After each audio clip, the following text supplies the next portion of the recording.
আসসালামু আলাইকুম রহমতুল্লাহি ওবরাকাতুহু। প্রিয় দর্শক, আজকের আলোচনা হলো মৃত ব্যক্তির পক্ষ থেকে কোরবানি আদায় করা যাবে কিনা। এক্ষেত্রে উত্তর হলো মৃত ব্যক্তির পক্ষ থেকে কোরবানি করা জায়েজ আছে। এখন এই কোরবানির নিয়ম দুইটি। একটি হলো মৃত ব্যক্তি যদি ওসিয়ত করে গিয়ে থাকে তার নামে কোরবানি করার জন্য, তো সেই ওসিয়ত পূর্ণ করতে কোরবানি করবে জীবিতরা, তার ওয়ারিসদাররা। দ্বিতীয়ত, কোনো ধরনের মৃত ব্যক্তি ওসিয়ত করে যায় নাই, এমনিতেই কোনো সন্তান তার মাতা পিতার নামে বা অন্য কোনো আত্মীয়ের নামে যদি ব্যক্তিগতভাবে কোরবানি করতে চায় তাহলে করতে পারবে। এই দুই আলোচনার ক্ষেত্রে গোশতের ক্ষেত্রে দুই বিধান।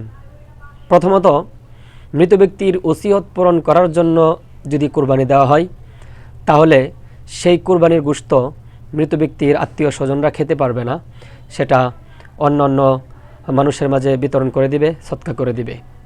দ্বিতীয়ত, যদি মৃত ব্যক্তির ওসিয়ত পূরণ করার জন্য নয়, এমনিতেই মৃত ব্যক্তির পক্ষ থেকে সন্তান, তার মৃত মা বাবার পক্ষ থেকে অথবা কোনো ভাই বন্ধু বান্ধব, মোট কথা অন্য যে কোনো ব্যক্তির পক্ষ থেকে যদি কেউ নিজে নিজেই কোরবানি করে ওসিয়ত না, তাহলে সেই ক্ষেত্রে উক্ত কোরবানির গোশত সবাই খেতে পারবে, নিজের আত্মীয় স্বজনরাও খেতে পারবে, নিজেরাও খেতে পারবে, এবং অন্যান্য কোরবানির বিধানের নেই উক্ত কোরবানির গোশত।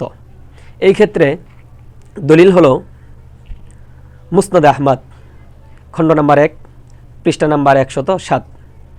অনুরূপভাবে হাদিস আসছে ইলাউস সুনান, খণ্ড নম্বর 17, পৃষ্ঠা নম্বর 268।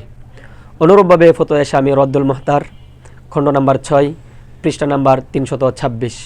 অনুরূপভাবে ফতোয়া কাজী খান, খণ্ড নম্বর 3, পৃষ্ঠা নম্বর 352।